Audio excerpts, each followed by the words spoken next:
All right, welcome back to the Elias Macko Show. Happening right now, ladies and gentlemen, the REM. This is a big morning for the REM. They're doing all the media hullabaloo. They're doing all the politicians hullabaloo. Some of the very lucky people that entered the contest to ride the REM, be one of the first people to ride the REM, that is happening today. So, ladies and gentlemen, you know, first things first, I'm sort of having flashbacks here. I'm trying to figure out what year it is because the band is back together. That's me in the corner. No, not REM. The REM band is back together. Philippe Couillard is in attendance, so I'm watching the images here. And Kelly Gregg from CTV is going to join us later on in this program, later on this hour, in fact, to talk about what is happening with the REM launch day, the media launch, the politician launch that's happening today. So Kelly Gregg will join us, and it's just so interesting. Denis Coderre is there. Philippe Couillard is there. All of the usual suspects in current politics. But just seeing images of Couillard and Coderre together, I'm like, what year? Is it 2014? Did we go back in time? It is very interesting to see some of the people that were responsible, just like, Philippe Couillard, obviously, was the Liberal government, previous Liberal government, that got the ball rolling with the Caisse de dépôt on the REM. So this must be an interesting day for Philippe Couillard, seeing that project finally get off the ground. Now, there is one thing I want to get to just over here while I have a moment. If you're looking for something to do on the weekend, I've mentioned this before on the show, I am a member of the board of directors of Repercussion Theater. They do Shakespeare in the Park. It is in full swing. You have about a week or so left to partake. I just want to let you know, tonight, Shakespeare in the Park, Cymbeline, is in Dollar des Ormeaux. That's where they will be right near the library in Dollar des Ormeaux. That's where they're at tonight, 7 p.m. And then this weekend, Saturday, they're in Stansted, and they're at the Stone Circle. It's almost like our version of Stonehenge out there in Stansted. Beautiful location. If you're looking for a nice little drive, or maybe you live in the area, head out to Stansted for Shakespeare in the Park tomorrow night, 7 p.m. On Sunday, they're in Lac-Brome at Coldbrook Park, also at 7 p.m. for Shakespeare in the Park. Next week, they get back on Island, Saint Laurent, Park X to start off the week. It ends in Westmount. Full details at repercussiontheater.com. Okay, let's get to our next guest and our next subject. The city of Montreal's Chinatown has officially been declared a heritage site. The heritage status was announced this week by the Quebec government. The heritage site in Chinatown's core consists of 9 buildings, many of which were built in the 19th century, made of stone and brick. Let's talk more about this part of town and why it's important that it's been designated a heritage site. Dinu Bumbaru joins us, Director of Policy at Heritage Montreal. Dinu, welcome back. Thank you very much. Good morning to you. So when the news came out that Chinatown was going to get this recognition, this heritage status, what was your reaction?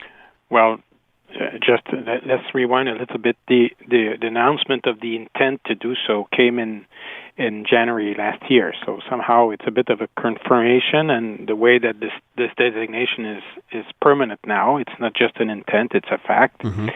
It's great news. And somehow it's an interesting return on the events. You know, I recall when I started, the first time I met with Heritage Montreal was in 1981 as part of a studio at the School of Architecture at the University of Montreal with the late Melvin Charney. And we were working, the whole team of students was working on Rue de la Gauchetière, and with a colleague, we were working specifically on Chinatown, and it was really about to disappear. Mm-hmm. In those years, you have to recall mm-hmm. that they were building Guy Favreau. They had demolished most of the institution of the neighborhood. Minister Lallier from Quebec made a very courageous stand in protecting the church, the mission church of Chinatown, against the constitutional power of Ottawa.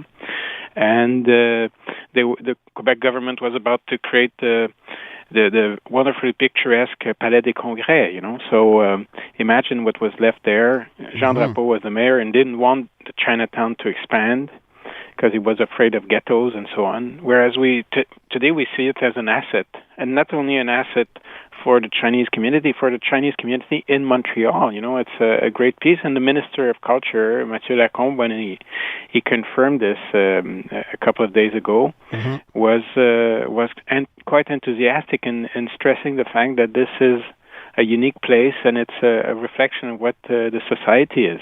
where people blend in. And the buildings are a witness to that. And in recent years, we've seen some condo development right near the gates and some other buildings that have gone up in the area. Horrible. In your estimation, Dinu, if it did not get this heritage status, what would have happened to Chinatown? Well, it would have provoked something like we see in other Chinatown or central areas in North America, which is you put a plaque here and there, you have a little gadget, some restaurants remain, and then otherwise it's all gone. Look at what they've built at the corner of Saint Laurent and Viger. Mm-hmm. Those two towers. They could be anywhere. Mm-hmm. They could be next to the airport for that matter. And so there was nothing that. And frankly, it's not just to blame the developer. The city of Montreal allowed that. Yeah. So the city of Montreal had to change its game. We appealed to the Minister of Culture for the designation of some of those buildings. The community did the same. It was a concerted effort of 2 years ago, and it's quite remarkable that the government of Quebec moved so fast on this. It sounds like they didn't. They waited. Actually, they were very diligent. Within 2 years, things have happened despite the pandemics and so on, and there was a very good mobilization. So that. And besides last year, if you recall, there was a public consultation by the city of Montreal to change the zoning. Because, what's the point of having the Minister of Culture in Quebec to create a defense, a heritage shield against the power to develop towers that the city grants people or speculator with its zoning? The zoning has to be adapted to the scale of what is there, not the otherwise. So can I ask you, now that this is done, we talked about what would have happened if it wasn't done. Now that this has been done, how does this change the future for the better of Chinatown? Well, it will surely, they will have to, the work doesn't stop now. Actually, the work starts there. And frankly, there are efforts being done. If you go to Chinatown, and you were inviting people to go in the park for Shakespeare, and that's a great idea. Maybe one day we will have Shakespeare's in the Ram. Yeah, for sure. So that, it moves around and so on. But there is currently an exhibition in Chinatown about the memories of the place, and people might want to go and stroll around there and see what is the fruit of efforts done by students and citizens to document, for instance, the old Wings Noodle factory.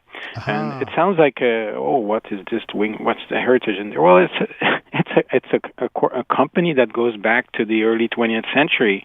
It occupies the building that was built in 1827 by the same architect who did the Église Basilique Notre-Dame Church, which is a big landmark in Montreal, and the school that was there, which was called the British and Canadian School, was there for both boys and girls, French and English, without issues of being, if you're Catholic or Protestant or Jewish, no, it doesn't matter. Everybody together, especially to bring education to the poorer class of society. So it's a very innovative program for its time. Now the students, with Jean-Philippe Riopel as a resident and a dynamic force in this protection of Chinatown now, have made an inventory of the objects of the Wings Noodle factory. And one of the things that people don't know much about the Wings Noodle is this is where the famous bilingual fortune cookie was invented. It's a bit of Montreal's non-architectural history. Yeah, absolutely. And I've always wondered how we got our unique bilingual fortune cookies. Dino, listen, we have to leave it there. Yeah. I'm lucky. I live nearby Chinatown, so I get to walk there. Yeah, I get to do that stroll along de la Gauchetière, and the lights at night. It's vibrant. I hope this segment gets people to do that stroll that you mentioned. Yes, and that they actually revitalize the building instead of tearing it down and build another flat block of boring condos. Dinu, let's catch up real soon on other subjects. Thanks so much. We will. Okay, that's a good weekend to you. You too. That's Dinu Bumbaru, Director of Policy at Heritage Montreal.